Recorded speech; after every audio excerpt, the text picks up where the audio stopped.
Hi guys, this video is for those of you that were not able to make it to live Zoom today. We completed a weather instruments and climate study guide together. I'm going to go ahead and go through this very quickly, give you the quick and dirty version of the study guide. Remember that you need to type these answers into the study guide format to get full credit. All right, so this is the first question here. The first bullet point is review the chart with instruments and the definitions. List the instruments and what it measures. There are 6. So the first one is a barometer, measures air pressure. And remember that for air pressure, if your air pressure is low, the weather is lousy. That means stormy. And if the air pressure is high air pressure means that it is happy outside. Happy means sunny, okay? Doesn't necessarily mean warm. It just means that it's clear, high and dry. All right. Next is humidity. Humidity is measured by a hygrometer. Humidity is the amount of water vapor in the air. Okay, next one.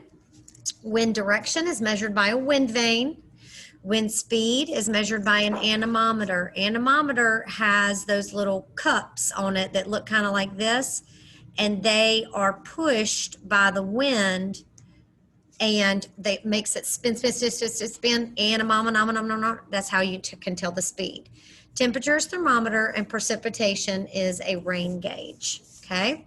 Next one, we're going to look at our vocabulary chart where we wrote down the vocabulary earlier in the unit. Humidity is the amount of water vapor in the air. Drought, this is a fancy way of saying it says a period of abnormally dry weather or lack of precipitation. That means it's when there's no rain. If there's a drought, there's no rain. Air pressure is how heavy the air is. Remember, high air pressure is happy weather, meaning clear weather, and low air pressure is lousy weather, stormy, get inside, okay? And then the atmosphere is the air that's surrounding the earth, okay? So remember, you need to review your vocabulary chart. We did these, I believe we did those when you were with me in class, okay? So we're going to review some examples of predicting weather, and we're going to make some predictions using the weather map. All right, so here we go. So this is our weather map, okay, and we need to make some predictions. First thing you need to understand is that weather moves this direction. It moves from the west to the east typically, because that's the way our weather blows, okay? That's the way our winds blow. They blow from the west to the east, okay? So let's look at this. If we are looking at the weather, it's 72, 78, 87, 99, 93, 90, 95, 83, 82. So we can tell it's probably summer based off of this.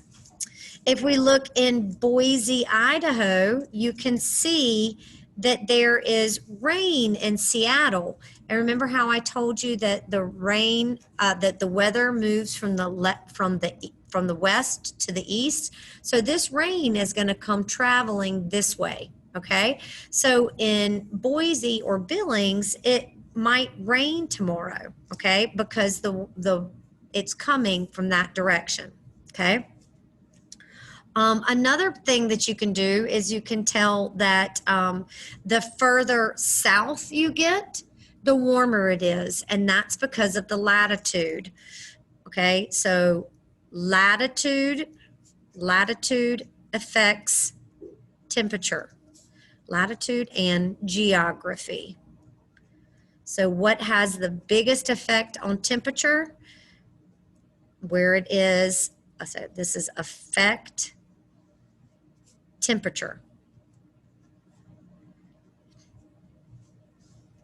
So locations in the north, that's going to have colder temperatures than Miami. And all of these fall on a latitude line, okay? So temperatures with latitude lines up, locations with latitude lines up here are going to be colder. Latitude lines down here are going to be warmer. But so like Dallas and Atlanta, they fall on approximately the same latitude line. So their weather is going to be very similar. And in terms of their temperature is going to be very similar. Okay. So let's talk about air pressure. Remember that air pressure is high air pressure is dry, happy, and clear. Notice I did not say warm. Dry, happy, and clear. Low air pressure is lousy, rainy, cloudy, and gloomy. All of those are low air pressure. All right. And if you're measuring wind, what information do you have to know? You have to know the wind speed and the direction. So the wind could be moving from the southwest at 12 miles per hour. This is the direction and this is the speed. You have to know both. Okay. All right. Next one, how can we describe the seasonal temperatures of North Carolina? Okay, so in North Carolina, you know we are in the temperate region, okay? So that means we have varied seasons. In the temperate region, we have varied seasons. We get summer, spring, summer, and fall in our temperate region. All right, so the temperatures vary. That means they change during the seasons. It's hot in the summer, cool in the fall, cold in the winter, and spring it's back to warm in the spring. And it goes around and around and around and around. The two that are the most similar are fall and spring. They are the most similar in temperature. The lowest temperatures in North Carolina are around the 30s, and the highest temperatures are around the 90s. Make sure you get all this information in your study guide. All right, now let's talk about what the difference is between weather and climate. Remember that weather is day to day, and climate is over a long period of time. Okay, so weather would be like it was 73 degrees on Wednesday. Okay, so that's talking about weather. Climate would be like Hawaii is very warm all year. That's talking about climate because it's talking about over a long period of time, meaning all year. Why do we study weather and climate? It helps us to make decisions about what we should wear and what we can do. So I know in the morning, a lot of times when I'm in my kitchen, I'll say, Alexa, what's the weather today? And she'll say, good morning, Misty. It is today. Expect high temperatures in the 40s and low temperatures in the 20s. And I know it's going to be cold. And I can make decisions about what I should wear, what I should dress my children in. Would we be able to go to a ball game outside? Okay. It helps me to make predictions, okay, about what the weather is going to be like. All right, and what is the best way to accurately collect weather data? We've been talking about this as we've been collecting weather data.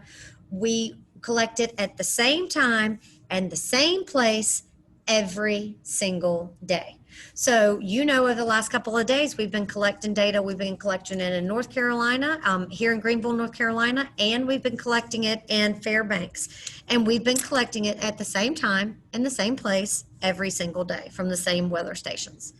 All right, make sure you review these and that you're ready to go. If you know this information, you'll know what to do on your test tomorrow. Also, there is a Kahoot after this. After you've turned in your study guide. What I want you to do on your Kahoot is I want you on your Kahoot today, I want you to take your Kahoot as many times as you need to get the score that you want, okay? Just change your, put a number behind your name. So like if you are Olivia Klinger, put Olivia Klinger 1, Olivia Klinger 2, Olivia Klinger 3 for like your next attempt, okay? And I'll take the highest score that I find. All right, love you guys. Bye.